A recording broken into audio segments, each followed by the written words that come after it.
Kalau kita diskusi untuk betul-betul mencari kebenaran, bukan mencari pembenaran. Nah, sekarang diundang ke kandangnya, katanya tertutup, tapi tertutup disiarkan oleh Nabawi TV. Ya kan aneh ini. Yang ilmiah tempat di kampus nggak mau datang itu Mas Romel, tapi kemudian setelah itu mungkin Mas Romel ketika diundang oleh UIN Wali Songo itu, kemudian laporan mungkin kepada Rabita Alawiyah, sehingga Rabita Alawiyah mengadakan acara pada tanggal 7 September itu, sebelum acara di Wali Songo itu.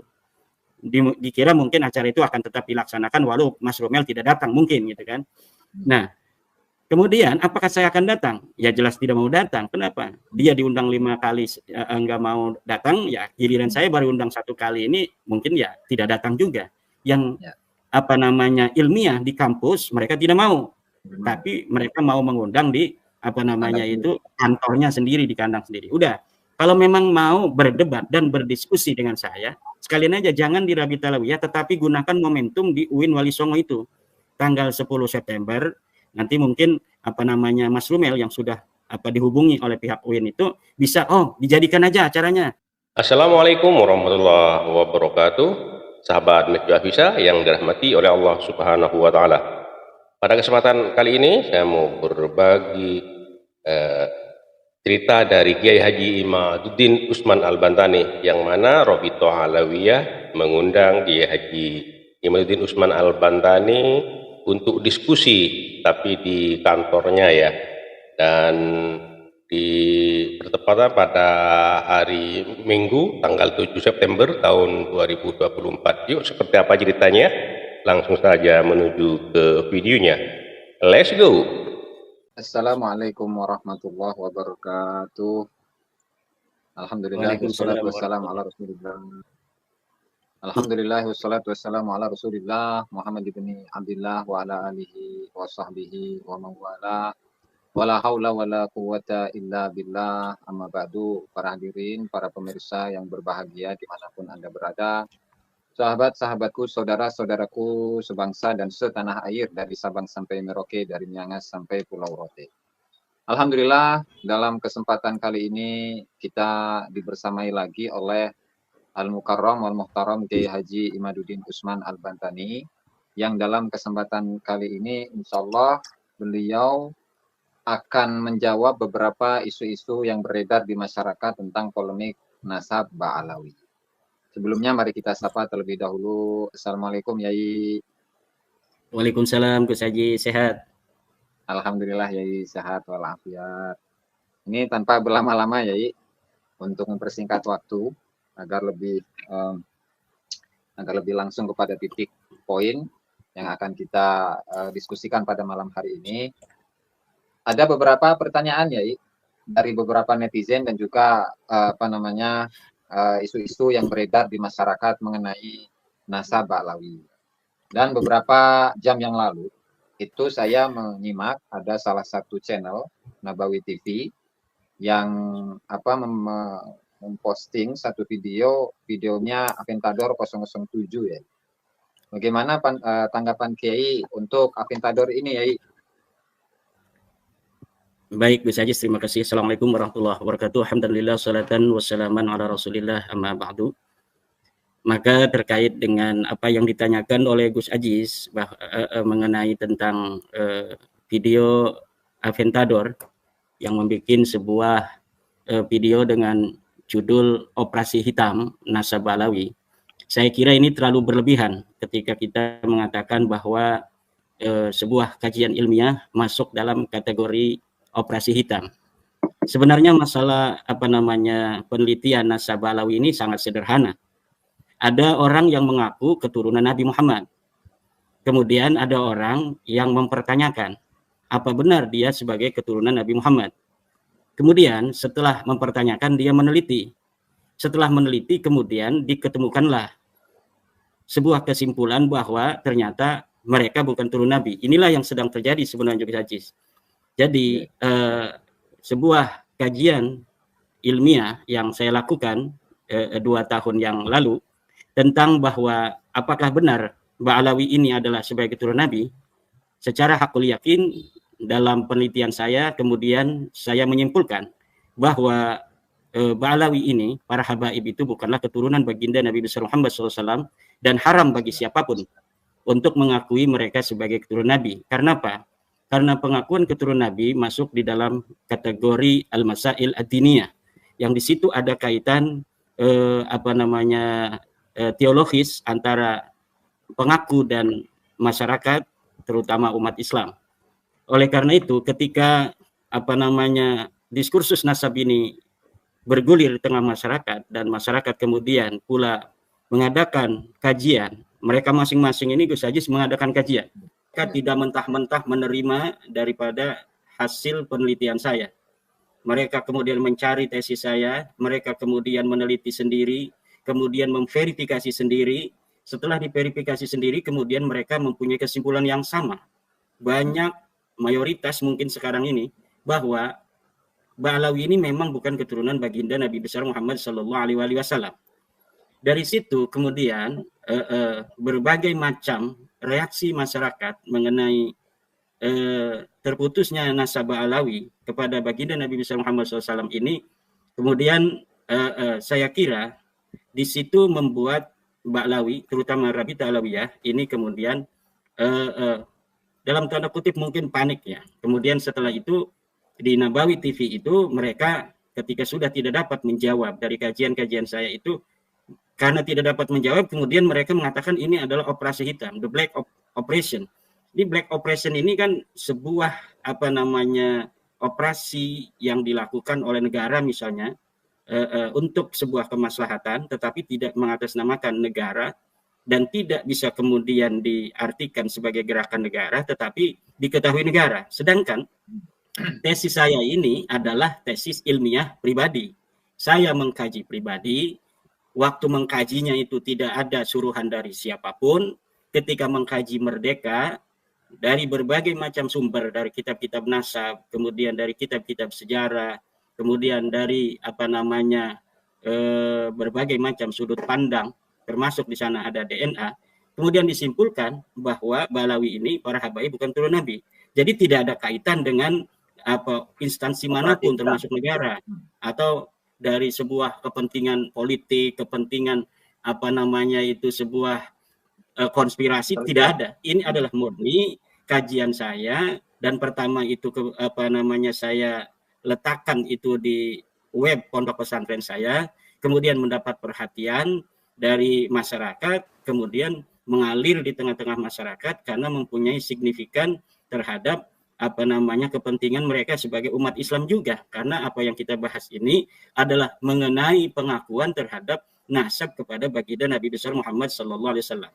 Jadi ketika misalnya telah dari sisi ilmu nasab mereka ini tidak terbukti sebagai turun Nabi, dari sisi sejarah tidak terbukti sebagai turun Nabi, kemudian dari sisi ilmu tes DNA tidak terbukti juga hasil haplogrup mereka adalah G, kemudian dari sisi akhlak banyak juga yang mengkaitkan itu.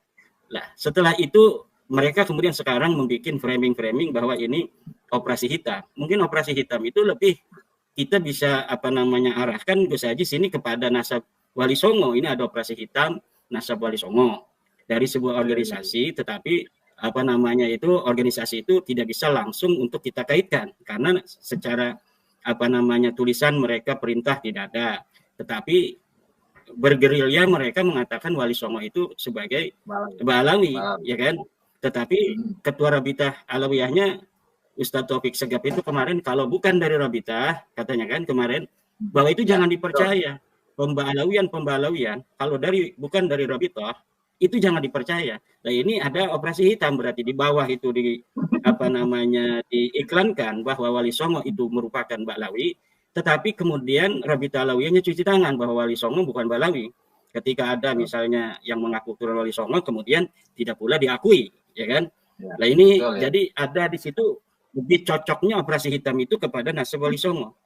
Ya, tokoh-tokoh Wali Songo banyak diba'alawikan, tetapi narasinya bahwa kalau itu bukan dari Rabitah Alawiyah, maka itu diabaikan, harus tidak dipercaya. Nah, coba kita lihat sekarang, misalnya ini kan masih ada saudara-saudara kita juga dari mereka yang mengaku keturunan daripada Wali Songo itu, yang masih mengakui sesuai dengan catatan mereka bahwa Wali Songo ke Ubaidillah kan.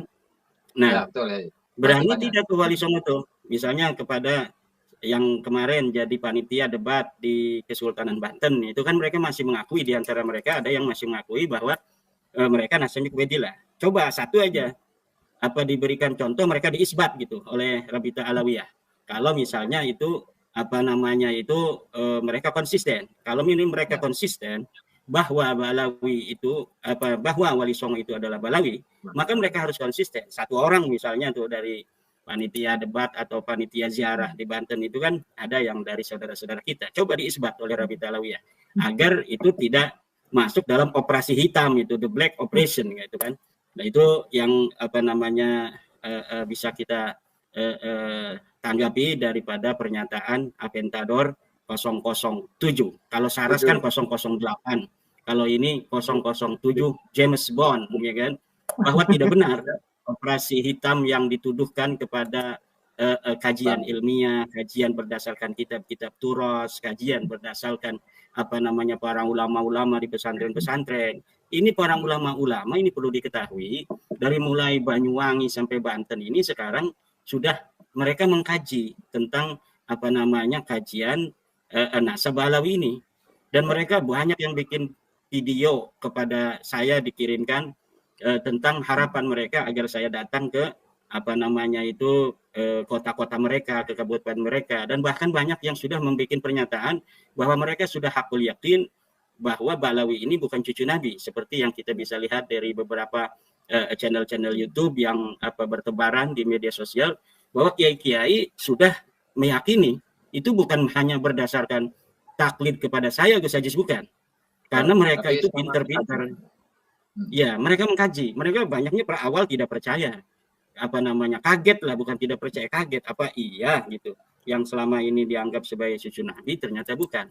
Oleh karena itu, maka saya menyayangkan sebuah apa namanya statement dari Aventador 007 ini yang mengatakan bahwa ini operasi hitam. Ini operasi putih. Al-ilmu nurun. Ilmu adalah cahaya. Cahaya itu tidak hitam. Kalau hitam tidak bercahaya. Tapi ini bercahaya, diawali dari cahaya, untuk cahaya, diterima oleh cahaya. Penelitian ilmiah ini adalah cahaya, dari cahaya, untuk cahaya, diterima oleh cahaya. Demikian, Gus Ajis. Ya, terima kasih Yai atas jawabannya. Kepada statement yang disampaikan oleh Aventador bahwa habaib dalam operasi hitam. Jadi tidak sesuai ya Kiai ya dengan apa yang ada operasi ini, operasi putih, operasi untuk apa kemuliaan semuanya, termasuk kemuliaan para habaib sendiri sebagai manusia yang mereka juga mempunyai kewajiban untuk senantiasa berada pada jalan yang benar. Seperti kita semua harus berada pada jalan yang benar, maka mereka klan Balawi ini juga harus berada jalan yang benar. Mana jalan yang benar? Siratal mustaqim, siratal ladzina an'amta 'alaihim ghairil maghdubi 'alaihim waladdallin. Yaitu jalan Islam. Jalan Islam itu adalah jalan para nabi, jalan para siddiqin, jalan para ulama aulia. Jalan mereka adalah jalan dalil. Makanya Al-Quran itu diturunkan oleh Allah kepada Nabi Muhammad untuk menjadi dalil kan. Mana dalilnya? Ini dalilnya. Semua harus ada dalilnya. Mana kamu, wahai Muhammad, mengaku sebagai nabi? Mana dalilnya? Ini mukjizat. Ini Al-Quran. Gitu. Nah, sekarang ada orang mengaku sebagai turun nabi Balawi. Mana dalilnya? Nah ini kan agama ini. Ini adalah aturan atau apa namanya gaya main dari agama itu adalah dalil itu saja. Terima kasih. Siap, Yai. Terima kasih atas jawabannya. Kemudian untuk pertanyaan selanjutnya ya, Aventador itu pun juga menyampaikan bahwa dengan mengutip salah satu tulisan Kiai di website RMINU Banten ketika membahas tentang sebuah kitab yang bernama Raudul Jali, di mana dalam statement itu mengutip tulisan Kiai di sana, jika bahwa benar Ubaidillah itu menyebutkan bahwa Ubaidillah merupakan putra dari Ahmad bin Isa, maka Kiai itu akan taslim. Itu bagaimana tanggapan Kiai mengenai statement tersebut, Kiai? Ya memang karena saya yakin bahwa tidak ada itu kitab-kitab abad yang ke-5, ke-6, ke-7, ke-8 itu yang menyatakan bahwa nasab daripada Ubaid ini ada di kitab-kitab, maka saya berani mengatakan kalau ada saya taslim. Nah, kemudian di dalam kitab Ar-Raudul Jali yang ditulis oleh Murtada Az-Zabidi abad ke-13 Hijriah, itu kan sebenarnya tidak ada di situ tidak akan menjadi sebuah dalil bagi nasabah Alawi. Karena apa yang dikutip itu dari Ubaidillah juga hanya merupakan sebuah kutipan yang ketika diverifikasi kutipan itu tidak benar. Tidak ada Al-Ubaidillah mengatakan bahwa Ahmad bin Isa hijrah ke Hadramaut. Tidak ada itu. Ahmad bin Isa itu nggak ada di Hadramaut itu. Ahmad bin Isa juga nggak ada di Basra. Ahmad bin Isa itu ada di kota Madinah. Siapa orang yang mengatakan bahwa Ahmad Isa ada di Hadramaut? Silahkan, mana dalilnya? Nggak ada. Nggak bakal nemu dalil Ahmad bin Isa pindah ke Hadramaut karena memang dia tidak pernah hijrah ke Hadramaut. Kalaulah ada orang yang punya dalil hijrahnya Ahmad bin Isa ke Hadramaut, itu pasti di atas abad 9, Gus Ajis. Abad 9, abad 10, 11, 12, 13. Ini Sayyidina Murtado Az-Zabidi ini kan abad ke-13. 1200, ya 1200-an kan itu beliau meninggal itu. Ya, itu abad ke-12 lah. Kalau misalnya atau abad ke-13 ya. Kalau misalnya Murtado Az-Zabidi mengatakan bahwa Al-Ubaidillah menyatakan di sana ada hijrahnya Ahmad bin Isa, lah kita tidak boleh mentah-mentah untuk menerima. Itulah metodologi dalam penelitian sejarah. Ibnu Khaldun juga dalam Al-Ibar mengatakan demikian. Kesalahan para sejarawan adalah ketika mendengar sebuah cerita, kisah, historiografi dari sebuah nakal, sebuah kutipan, maka langsung ditelan mentah-mentah. Kemudian sejarah itu kemudian setiap masa bergeser menjauhi hakikat sejarah itu sendiri. Maka di dalam metodologi ilmu sejarah itu dari zaman Ibnu Khaldun, zaman Al-Dhahabi, itu bagaimana mereka itu menekankan untuk mencari benar atau tidaknya sebuah berita di masa lalu, maka harus dikonfirmasi oleh kitab yang satu masa, kitab sezaman, atau kitab yang mendekatinya. Apabila kita tidak menemukan kitab yang sezaman, maka kitab yang terdekat untuk dijadikan sebagai dalil dan pegangan. Sedangkan nasabah Alawi ini yang terdekat adalah yang bisa kita terima dari semua anak-anak Ahmad bin Isa adalah kitab As-Sajarah Al-Mubarakah, yang di situ menyatakan dengan hasr bahwa anaknya hanya 3, yaitu Muhammad, Ali, dan Husain. Tidak ada kitab yang lebih dekat dari As-Sajarah Mubarakah yang menyatakan seluruh anak-anak Ahmad bin Isa. Maka oleh karena itu As-Sajarah Mubarakah dijadikan sebuah pegangan dan patokan untuk masa-masa yang berikutnya. Apabila masa berikutnya itu kemudian ada orang yang menyatakan anak Ahmad bin Isa itu ada selain Muhammad, Ali, dan Husain, maka itu tertolak. Kecuali dia itu dibantu oleh sebuah data yang lebih tua daripada As-Sajarah Mubarakah. Kemudian lagi masalah Murtado Az-Zabidi, Gus Aziz Jazuli, ini sebenarnya sudah tidak lagi layak untuk diperdebatkan isinya. Karena apa? Karena kitabnya sudah terverifikasi di dalam penelitian doktor dari Yaman, bahwa ini dikarang bukan oleh Murtado Az-Zabidi. Ini dikarang kitab Raudhul Jali ini adalah oleh Hasan Muhammad Qasim, seorang yang wafat tahun 1390. Ya, sekitar 50 tahun yang lalu itu mereka beliau wafat. Oleh karena itu, ketika ini sudah terverifikasi ditulis oleh Hasan Muhammad Qasim dari sebuah manuskrip yang tidak bisa dibuktikan, ini menandakan bahwa memang dia yang merekayasa, yang memaudhu daripada kitab Ar-Raudhul Jali. Dan sebuah kesimpulan bahwa dia ini adalah orang yang memalsukan manuskrip itu dikuatkan oleh bahwa dia selain menulis tentang kitab Ar-Raudhul Jali ini juga menulis kitab Az-Zainabat itu yang telah terbukti juga palsu. Ya, jadi bukan hanya satu kali kejadian insidennya, 2 kali Hasan Muhammad Qasim ini membuat manuskrip palsu. Ya, jadi Murtado Az-Zabidi sudah tidak bisa lagi kitab Ar-Raudhul Jali ini dijadikan pegangan. Apalagi walaupun Murtado Az-Zabidi ini adalah ulama besar, ya kan, juga sebagai seorang muhaddisin. Sebenarnya kita bisa meneliti, Gus Aziz, tentang Murtado Az-Zabidi, di mana Murtado Az-Zabidi di dalam kitabnya itu yang disebut oleh Mas Rumel itu tentang sanad-sanad hadisnya itu, di sana dia menyebutkan nama Ali bin Jadid. Nah, di dalam dia menyebut Ali bin Jadid, dia tidak menyatakan bahwa Ali bin Jadid ini saudara daripada keluarga Abdurrahman Segaf. Ya. Ini menunjukkan sebuah indikasi bahwa dia tidak mengetahui atau tidak meyakini bahwa Ali bin Jadid ini juga merupakan keluarga daripada keluarga Abdurrahman Assegaf. Ya. Mungkin untuk pertanyaan berikutnya itu mengenai tes DNA ya. Jadi saya menyimak dari statement yang disampaikan oleh Aventador itu bahwa untuk J1 sebagai haplogrup dari keturunan Rasulullah Shallallahu Alaihi Wasallam itu ditolak secara mentah-mentah. Kurang lebih kesimpulannya seperti itu yang dipaparkan oleh Aventador itu. Aventador itu ya. Dari statementnya Aventador wajib itu. Nolak kalau Aventador wajib nolak kalau J1 itu keturunan Nabi kan, karena dia haplogrupnya bukan J1. Ya, cuma kalau misalnya masalah itu tes DNA, ya kan kita sudah bisa membaca ya. Walaupun kita ini bukan orang-orang kimia atau orang-orang itu ahli DNA, ahli genetik, biologi ya. Tetapi kita bisa membaca hasil tulisan daripada para pakar bahwa termasuk di dalam kitab Al-Muqaddimah kitab Rasail itu.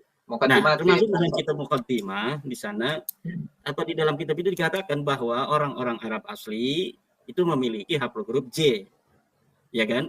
Ya, keluarga besar Hashimi haplogrupnya J. Kita baca lagi dari berbagai macam tulisan para pakar, ya, orang-orang Arab keturunan Quraisy, keturunan Bani Hashim itu haplogrupnya adalah J1.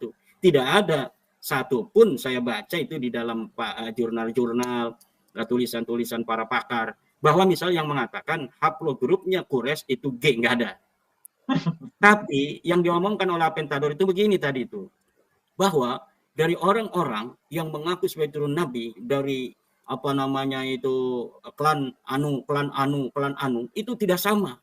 Ada yang J1, ada yang G, ada yang R, ada yang E. Iya benar, karena tidak semua orang yang mengaku turun Nabi itu benar sahih turun Nabi. Di antara mereka, sudah ratusan tahun juga ada yang mengaku-ngaku seperti Balawi ini sebagai turun Nabi. Nah, hari ini teknologi telah bisa untuk membuktikan, membuka kedok siapa saja orang-orang yang di masa lalu mengaku-ngaku keturunan daripada Nabi Muhammad SAW.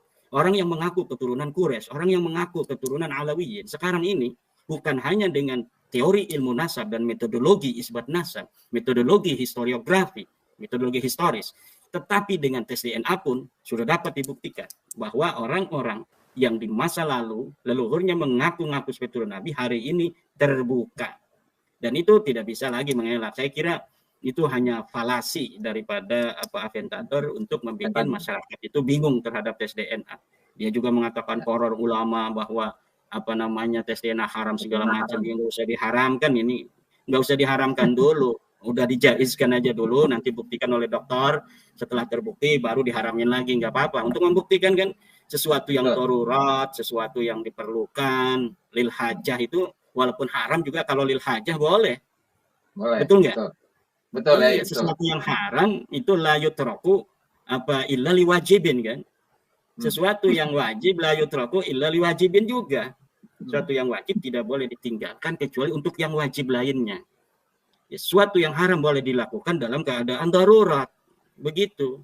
Nah sekarang darurat lah, katakanlah udah darurat, udah hajat misalnya. Bolehlah, nggak apa-apa. Aventador mengatakan tes DNA itu haram. Tapi kami meminta, berarti kan hajat itu. Silakan Aventador tes DNA. Udah Aventador nggak usah memiliki pandangan sendiri. Apakah turunan Nabi itu adalah J1, E, R, atau sebagainya. Udah tes DNA aja. Nanti yang menentukan adalah para pakar. Silakan dikumpulkan para pakar DNA dari Saudi, dari Yordan, dari Maroko, Amerika, Inggris, Indonesia, Dr. Sugeng Pondang Sugiarto.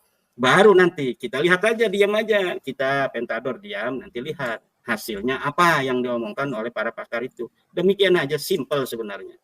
Siap, itu guys. Terima kasih atas jawabannya. Nah, kemudian untuk pertanyaan berikutnya yaitu bagaimana tanggapan Yai tentang video terakhir dari Gus Rumel Abbas itu mengenai sanadnya Ali bin Jadid yang dikonfirmasi dalam sebuah kitab Sabat, begitu juga dengan Said Muhammad Murtada Az-Zabidi yang dalam sanadnya silsilah Al-Husainiyin kalau tidak salah, yang di sana menyebutkan silsilah sanadnya bin Jadid, Ali bin Muhammad bin Jadid. Nah, lalu ditambahkan dengan keterangan dari kitab Al-Jauharus Syafaf karya dari Abdurrahman bin Muhammad Al-Khatib yang menunjukkan bahwa putra-putra dari Abdullah itu adalah Alwi kemudian Jadid, dan itu menunjukkan bahwa antara Abdullah dan Jadid, antara Alwi dan Jadid itu bersaudara. Nah, artinya apakah dalam statement tersebut itu benar bisa menunjukkan akan status dari Jadid, leluhurnya Ali bin Muhammad bin Jadid, serta leluhurnya Abdurrahman As-Segaf, ya? Mangga ya, silakan. Mas Romel itu lagi berusaha mengisi kekosongan 550 tahun daripada nasab Alawi yang tidak terkonfirmasi dalam kitab sejarah, dalam kitab nasab maupun kitab apapun. Nggak ada yang menyebutkan nasab mereka. Ada orang namanya Ali bin Jadid, seorang muhaddis. Ini nasab dia ini yang dicangkok. Nah, ketika ada ditemukan sanad Ali bin Jadid, dijadikan sebagai sebuah dalil nasab Alawi ini tidak bisa. Mas Romel harus mencari dulu sebuah kitab yang menyatakan bahwa Jadid itu kakak daripada Alwi. Tidak ada. Karena Ali bin Jadid ini bukan siapa-siapa Ba'lawi. Bukan. Dia adalah orang yang pada abad 9 diakui sebagai bagian keluarga Ba'lawi. Orangnya ada di abad ke-6. Wafat di abad ke-7, 620 Hijriah. Ditulis oleh As-Suluk, 732 Hijriah. Dibaca oleh Ali As-Sakram dan keluarga di abad ke-9, 895 Hijriah. Kemudian dianggap dia itu sebagai keluarga mereka. Jadi Ali bin Jadid ini bukan keluarga Ba'lawi. Jadidnya bukan adik dari Alwi. Tidak ada kaitan apa-apa antara Ali bin Jadid dengan Abdurrahman As-Segaf, keluarganya. Seperti tidak ada pula kaitan antara Jadid dan Alwi. Jadid ini adalah seorang ulama hadis. Begitu aja, dikenal oleh orang sana sebagai Alu Abi Alwi, bukan Ba'lawi. Alu Abi Alwi. Alu Abu Alwi ini dikonfirmasi oleh kitab-kitab abad ke-5 sebagai orang-orang Yaman asli, bukan keturunan baginda Nabi besar Muhammad sallallahu alaihi wasallam. Adapun apa yang dinyatakan oleh As-Suluk dalam salah satu manuskripnya yang menyatakan dia keturunan daripada Abdullah bin Ahmad bin Isa, itu saya kira salah informasi As-Suluk saja. Lalu orang-orang setelah As-Suluk seperti Al-Ataya As-Saniyah, kemudian itu lagi As-Surji, Al-Khajraji, itu mengutip daripada kitab As-Suluk yang salah informasi ini. Karena ini sama sekali tidak ada sebuah kitab nasab yang menyatakan Ali bin Jadid ini sebagai anak atau Jadidnya ini kakeknya sebagai anak Ahmad bin Isa, tidak ada, kecuali dalam As-Suluk itu. Tidak ada pula yang menyatakan Jadid sebagai anak Ahmad, tidak ada pula yang menyatakan Jadid sebagai anak Abdullah, kemudian anak Ahmad. Kan di dalam As-Suluk itu ada dua versi, Gus. Pertama, Jadid langsung bin Ahmad bin Isa, itu manuskrip dari Paris 820-an. Kemudian ada yang menyatakan Jadid bin Abdullah baru bin Ahmad. Itu manuskrip tahun 870. Nah, dari dua versi manuskrip ini semuanya tertolak. Karena apa? Karena Ahmad bin Isa tidak punya anak namanya Abdullah. Maka walaupun misal ini, tapi nggak mungkin ditemukan keterkaitan antara Alwi kepada Jadid, maka nasab Jadid ini tetap tertolak. Karena apa? Karena berbenturan dengan kitab As-Sajarah Al-Mubarakah di abad ke-6, di mana sebuah kitab atau sebuah keterangan, apalagi hanya kitab biografi, kitab-kitab sejarah seperti As-Suluk itu, yang dimana di dalam teori ilmu nasab itu, kitab yang bisa dijadikan pegangan dalam isbatun nasab adalah kitab-kitab nasab, kitab yang ditulis untuk pengisbatan nasab. Sedangkan kitab sejarah, kitab tasawuf itu tidak bisa untuk menetapkan nasab, seandainya pun ada. Dan ini sama sekali tidak ada. Tidak ada keterangan ulama yang menyatakan bahwa Ahmad punya anak namanya Abdullah, apalagi Ubaid, karena Ubaid itu hanya muncul di abad 9, guys. Nah, jadi saya kira apa yang diusahakan oleh Mas Romel itu ya sah-sah saja sebagai sebuah upaya untuk nyambung-nyambungin sesuatu yang memang berantakan berserakan itu. Tetapi usaha itu belum menemukan hasil yang diharapkan. Karena apa? Karena Ali bin Jadid ini bukan keluarga daripada Abdurrahman Segaf di abad 9 yang mengaku sebagai keturunan daripada Ahmad bin Isa. Tidak ada yang bisa menyambungkan itu. Yang menyambungkan bahwa Alwi adalah kakak atau adik daripada Jadid itu sama sekali tidak ada. Untuk ini barangkali ya, di salah satu sahabat Sabtul Masyayikh itu, bahwa salah satu murid dari Ali bin Muhammad bin Jadid itu mengutip nama dari Ali bin Muhammad bin Jadid, kemudian menuliskan silsilahnya terus sampai kepada Rasulullah, dan di akhirnya itu hakadha wajadtu nisbatahu bi khattihi. Artinya itu adalah tulisan dari Ali bin Muhammad bin Jadid sendiri ya. Bagaimana itu ya? Apakah Itu namanya tulisan itu tersebut bisa namanya sebuah diterima? berita, Gus. Sebuah Hmm. berita. Kan Mas Romel mengatakan itu kan bahwa Murtado Az-Zabidi menulis. Murtado Az-Zabidi yang ada di abad 12 13 itu menulis bahwa dia silsilahnya sampai Ali bin Jadid, ya kan? Lah itu berarti itu data abad ke-13. Oh. Tidak bisa dikatakan itu data abad ke-5, ke-4, tidak bisa. Itu abad ke-13 di mana naskah itu ditulis. Mengenai benar ataukah tidak teks yang ada di sana itu harus diverifikasi, dan diverifikasinya sudah jelas bahwa mereka itu bukan keturunan Nabi, tertolak oleh kitab As-Sajarah Al-Mubarakah. Jadi sanad itu bisa dipalsukan, Gus. Ya. Sanad itu bisa dipalsukan. Sebuah teks tidak boleh telan mentah-mentah oleh kita yang hidup di hari ini. Sebuah teks itu adalah sebuah berita, yang sebuah berita itu mahtamala sidqa wal kadhiba, yang bisa benar bisa juga salah. Bagaimana untuk mengetahui apakah dia benar atau salah? Tidak ada lagi, harus kita verifikasi. Bagaimana cara memverifikasinya? Atribusi tahun yang disebutkan dalam klaim itu harus kita periksa. Dengan apa caranya? Dengan studi intertekstualitas, yaitu memukobalahkan antara satu berita, satu sumber dengan sumber yang lainnya. Atau sering juga disebut oleh para peneliti dengan istilah studi konteks. Nah, ini dengan studi teks kita bisa menemukan sebuah kepalsuan dari teks itu sendiri. Dengan studi intertekstualitas kita bisa menemukan kepalsuan sebuah berita berdasarkan muqabalah dengan kitab yang lainnya. Kemudian dari sisi filolog, bahwa sebuah sumber yang diatribusikan tahun tertentu itu bisa untuk diteliti kevalidannya, apakah betul media dari sumber itu sesuai dengan tahun yang diatribusikan. Jadi semuanya sudah ada instrumennya untuk mengetahui apakah sebuah sumber, sebuah berita itu benar ataukah tidak, apakah valid atau invalid. Siap ya, terima kasih. Kemudian untuk pertanyaan berikutnya ya, beberapa minggu yang lalu kita menyimak dari tulisannya Lora Ismail tentang chatnya Lora Ismail kepada Syekh Khalil bin Ibrahim Az-Zabidi yang menuliskan kitab Muqaddimat fi Ilmil Ansab. Kemudian dijawab di sana bahwa nasabnya Ba'lawi itu lebih masyhur daripada nasab-nasab yang lain. Sehingga itu menunjukkan bahwa nasabnya adalah nasab Ba'lawi adalah nasab yang sahih. Serta ditambahkan dengan beberapa statement-statement dari para ahli nasab, misalkan Mahdi Rojai, Ibrahim bin Mansur, ada juga statement dari Syekh Ali Jum'ah dan lain sebagainya yang menunjukkan bahwa nasabnya Ba'lawi itu adalah nasab yang sabitun bil ijma', begitu kurang lebihnya. Bagaimana tanggapan Kiai mengenai hal tersebut? Ya, sabitun bil ijma', ainal ijma'. Ijma'nya mana? Ijma' itu sebuah klaim, itu namanya iddi'aul ijma' atau da'watul ijma', atau disebut juga da'wal ijma'. Ya, da'wal ijma' itu perlu pembuktian. Kapan terjadinya ijma' itu? Ijma'nya siapa saja yang dimaksud oleh ijma'? Apakah ijma' dalam suatu masa atau ijma' seluruh masa? Nah, setelah ditelusuri, ya, orang yang mengatakan ijma' itu, ya pertama Ali As-Sakran juga. Apakah Gus Ajis? Iya, dari awal sudah mengatakan ijma'. Ijma'nya apa? Padahal di dalam halaman lain Ali As-Sakran menyatakan masih banyak orang-orang yang kemudian meragukan nasab mereka. Nah, setelah itu kemudian dibikinlah kisah-kisah Ubaidillah yang pergi ke Basra. Kemudian dibikin pula kisah-kisah Ali bin Jadid pergi ke Basra. Ya, ini sebenarnya yang pergi ke Basra ini Ubaidillah apa Ali bin Jadid? Apa semuanya pergi semua gitu kan?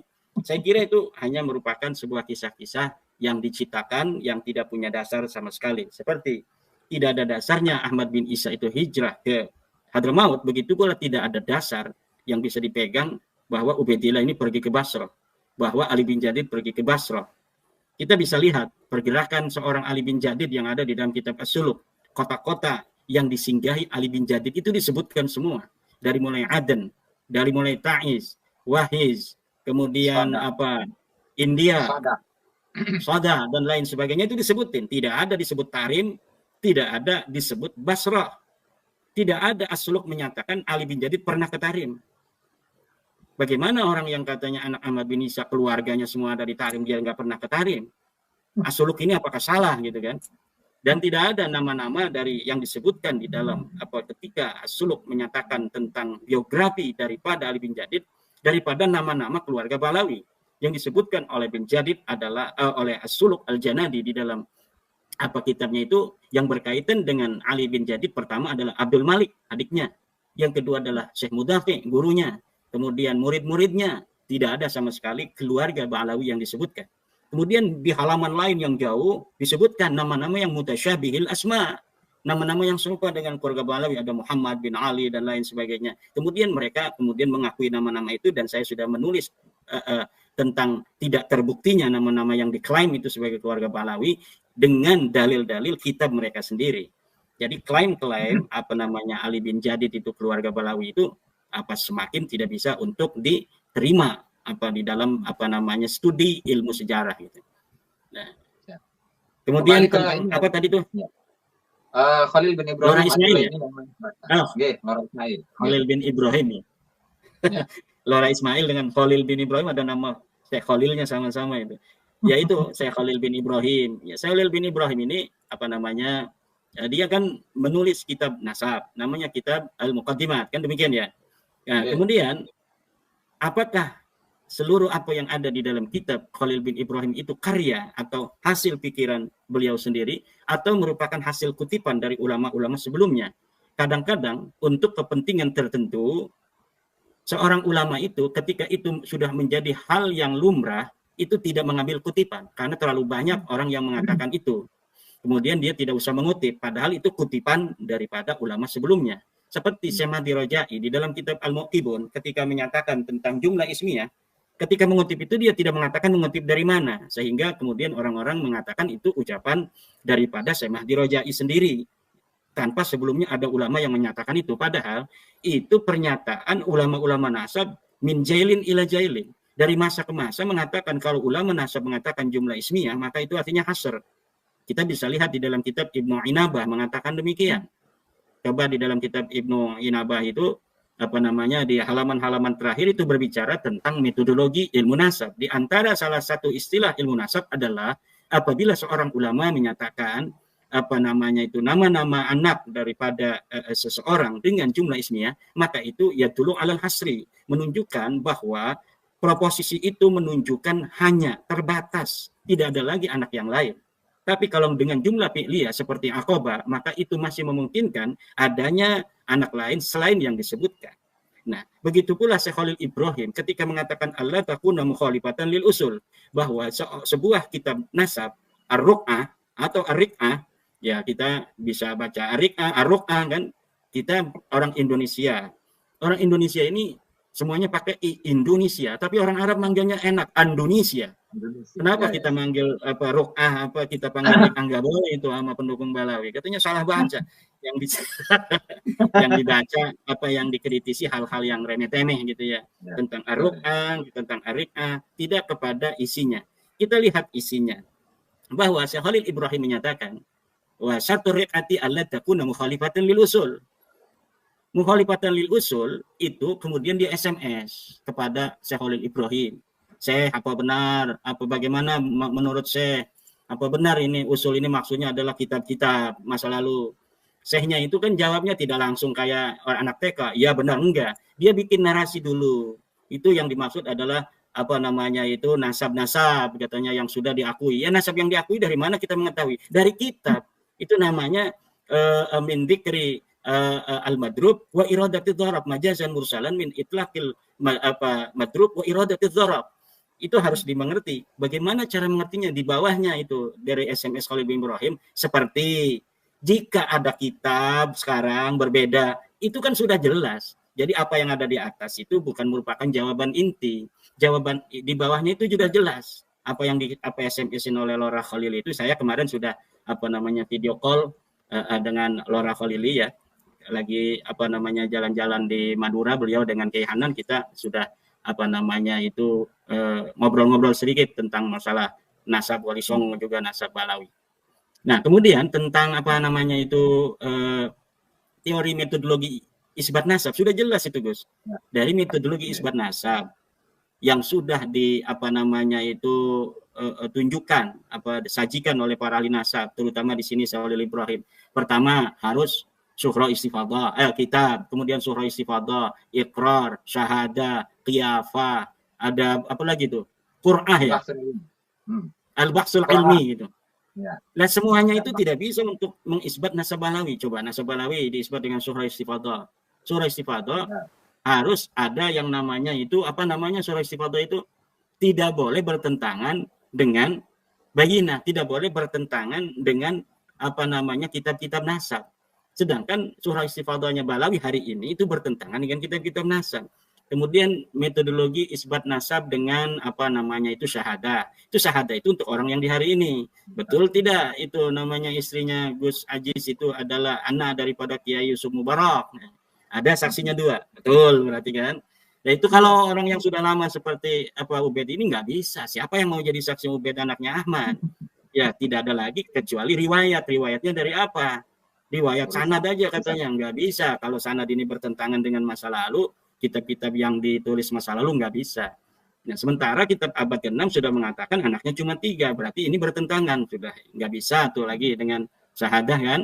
Kemudian dengan apa? Dengan ikrar. Ikrar juga sama. Ahmadnya harus masih hidup. Dia mengakui Ubed anak saya. Baru bisa diterima. Kemudian dengan apa? Qiyafah. Qiyafah hari ini ya tes DNA.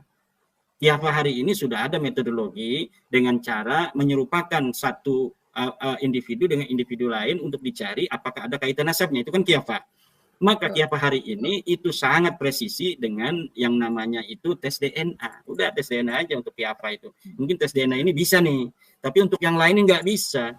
Nah kalau tes DNA bisa, nggak mau haram. Udah jangan haram-haram dulu. Ini kan haramnya juga ikhtilaf. Buktinya Ketua Komisi Fatwa MUI Banten itu membolehkan tes DNA.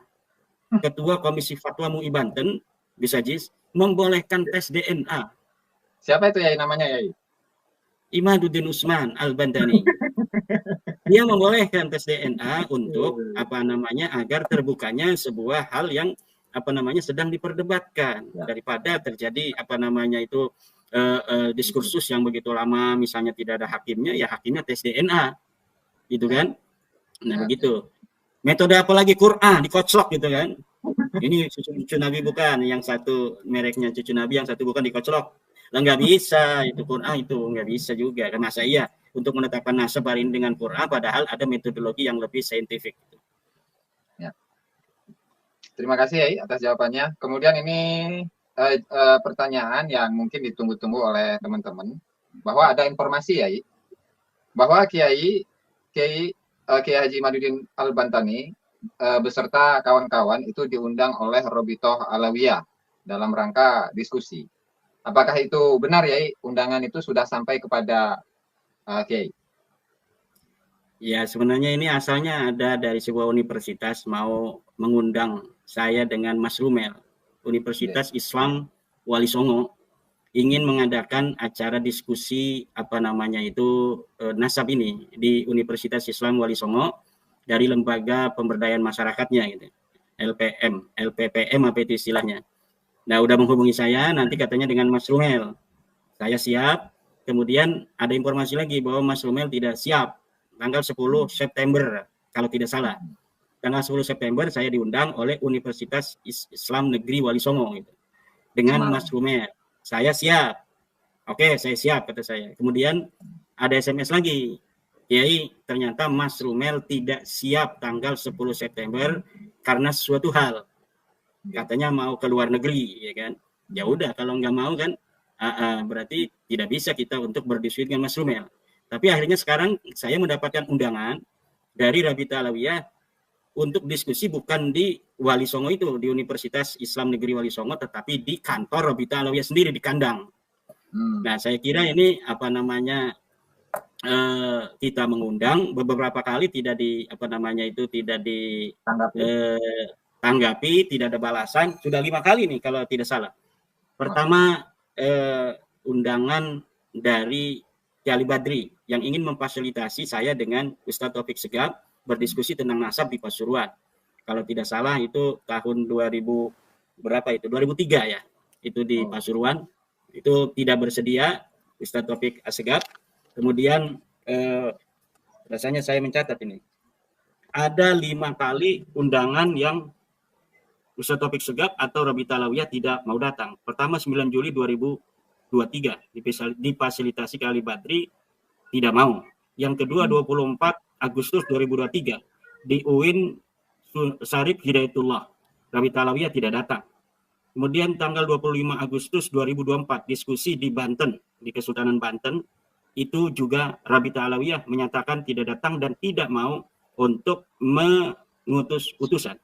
3 November 2023 saya mengirim surat kepada Rabita Alawiyah tentang pertanyaan-pertanyaan. Pertama adalah tentang keberatan saya bahwa mereka masih mengaku turun Nabi. Yang kedua, kalau mereka masih keberatan bahwa mereka ini masih mengakui diri mereka keturunan Nabi dan keberatan tentang tesis saya, maka saya siap untuk berdiskusi dengan mereka dan saya tetapkan waktu itu tanggalnya 26 November.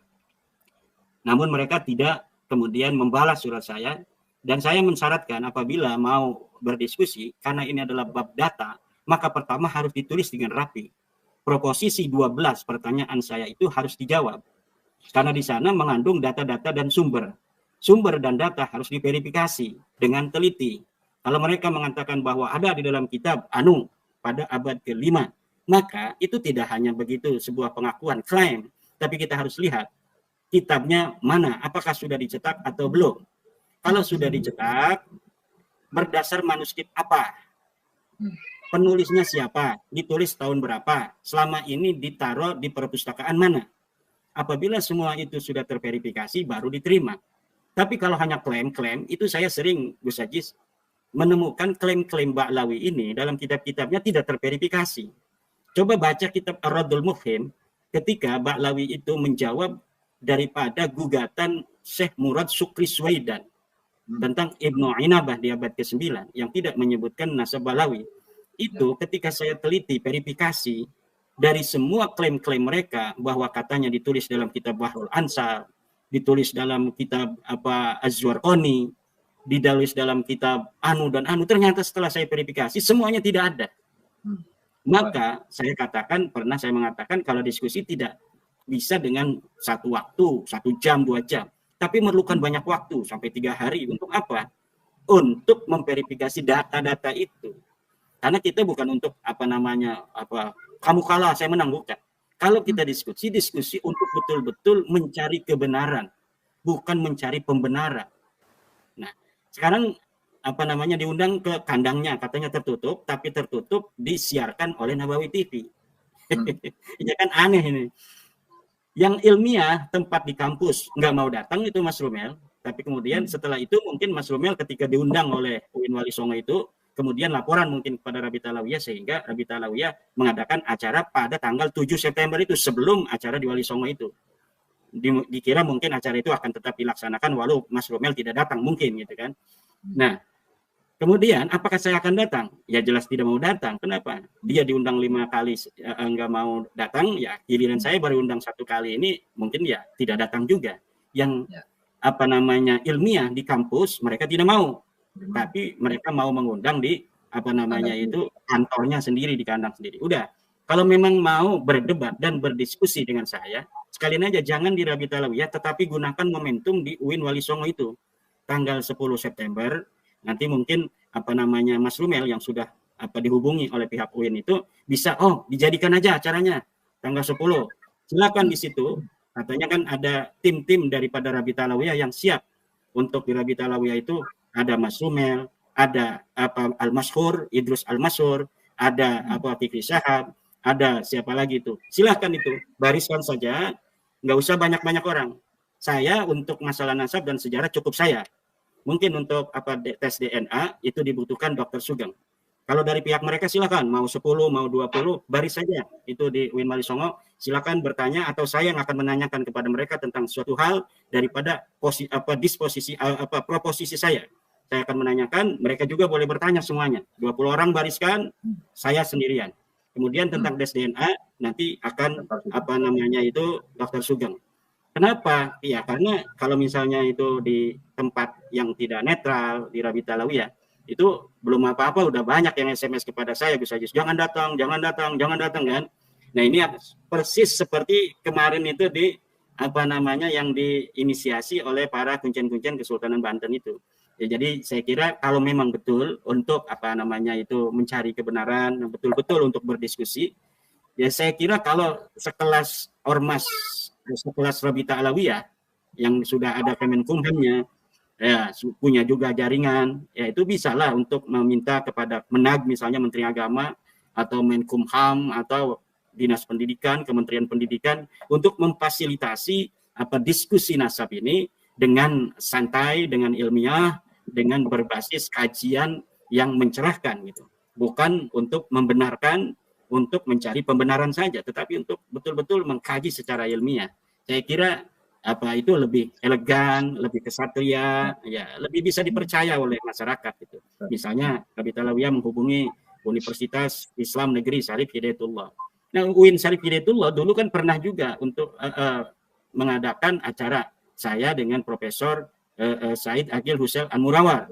Kemudian beberapa hari sebelumnya itu dibatalkan. Ini saya tidak tahu pembatalannya berdasarkan apa namanya pertimbangan apa, yang jelas apa namanya seminar nasab antara saya dan Profesor Aqil Hussein Al-Munawar tidak jadi. Ya, saya kira demikian Gus Ajis. Jadi intinya kan begini, intinya kalau memang mau untuk apa namanya menggali, menjawab tesis-tesis saya itu bisa di tempat yang netral, bisa di tempat yang ilmiah, yaitu di kampus. Silakan. Kebetulan itu dari UIN Wali Songo di lembaga pemberdayaan masyarakatnya itu ingin mengadakan acara itu, dan Mas Rumel itu sudah diundang tapi dia tidak bersedia karena katanya mau ke luar negeri tanggal 10 September. Nah, itu dijadikan aja. Kalau dia itu tanggal 7 September ada di Jakarta kan berarti kayaknya belum pergi ke luar negeri tanggal 10 itu. Itu bisa diadakan di UIN Wali Songo aja. Insya Allah saya akan datang, kita bisa diskusi, silakan banyak orang dari pihak mereka, nanti kita sendirian akan apa namanya menjawab daripada pertanyaan-pertanyaan mereka, dan nanti saya akan balik bertanya kepada mereka tentang sumber-sumber yang mereka punya tentang nasab mereka. Saya kira itu akan lebih elegan dan akan lebih bermartabat. Demikian. Siap, terima kasih Yai. Dan saya rasa itu adalah pertanyaan-pertanyaan yang dapat saya sampaikan dalam kesempatan kali ini karena sudah 1 jam juga Yai. Nah sebelum kita tutup, barangkali ada closing statement dari Kiai. Mangga silahkan. Ya. Terima kasih kepada Gus Ajis pada malam hari ini. Mari kita jaga apa namanya persatuan dan kesatuan bangsa. Perbedaan di dalam menyikapi keterputusan nasab Balawi ini tidak perlu serius-serius ditanggapi karena memang ini adalah hanya masalah kajian ilmiah. Kajian ilmiah ditanggapi dengan ilmiah dan biarkan masyarakat kemudian apa namanya memiliki pilihan terhadap apa namanya pemahaman yang mereka yakini. Jangan sampai misalnya ada kata-kata ketika ada orang yang sudah apa namanya memahami bahwa nasab Ba'alawi ini bukanlah turun Nabi, kemudian di framing macam-macam yang tidak bermartabat. Saya kira demikian Gus Ajis, dan perlu diingat bahwa walaupun Ba'alawi ini bukanlah keturunan Nabi, kita akan tetap menganggap mereka sebagai bagian dari bangsa Indonesia ini. Terima kasih. Sama-sama. Terima kasih Yai, terima kasih kembali. Dan teman-teman, itulah ngobrol santai antara saya dengan Al-Mukarram Kiai Haji Imaduddin Usman Al-Bantani. Mudah-mudahan memberikan pencerahan untuk kita semua. Dan saya ucapkan terima kasih yang sebesar-besarnya kepada Kiai Haji Imaduddin Usman Al-Bantani. Dan itu saja yang dapat saya sampaikan. Wallahu al-muwaffiq ila aqwamit thoriq. Wassalamualaikum warahmatullahi wabarakatuh. Waalaikumsalam warahmatullahi wabarakatuh. Jadi itu ya teman-teman, cerita atau jawaban dari Kiai Haji Imaduddin Usman Al-Bantani tentang undangan diskusi dari Robitoh Alawiyah. Dan di situ tegas Kiai Haji Imaduddin tidak mau hadir karena hanya acaranya itu tertutup ya, tertutup hanya dan disiarkan oleh Nabawi TV ya gitu ya. Jadi Kiai Haji Imaduddin Usman itu maunya berdebatnya itu di tempat terbuka gitu ya, bukan tertutup di kampus atau di Kementerian Agama atau di mana, itu maunya di situ, atau di apa itu di kampus Wali Songo katanya dia mau gitu ya. Jadi tapi kalau di kandangnya sendiri seperti itu, Kiai Imad tetap tidak mau, dan untuk membahas masalah nasab ini cukup Kiai Imad aja sendiri katanya ya, dan untuk masalah tes DNA Dokter Sugeng ya biar mewakili, dan dari teman-teman dari Robitoh terserah berapa aja kata Kiai Imad ya. Keren Kiai Imad ya, mau menghadapi diskusi seperti itu cukup saya sendiri aja katanya untuk membahas masalah nasab ini jawaban dari Kiai Haji Imaduddin Usman Al-Bantani ya teman-teman. Oke, terima kasih ya buat teman-teman semua, semoga video ini bermanfaat dan dijadikan pembelajaran ya untuk kita semua ya. Oke, terima kasih buat semuanya, sampai jumpa di video selanjutnya. Wassalamualaikum warahmatullahi wabarakatuh.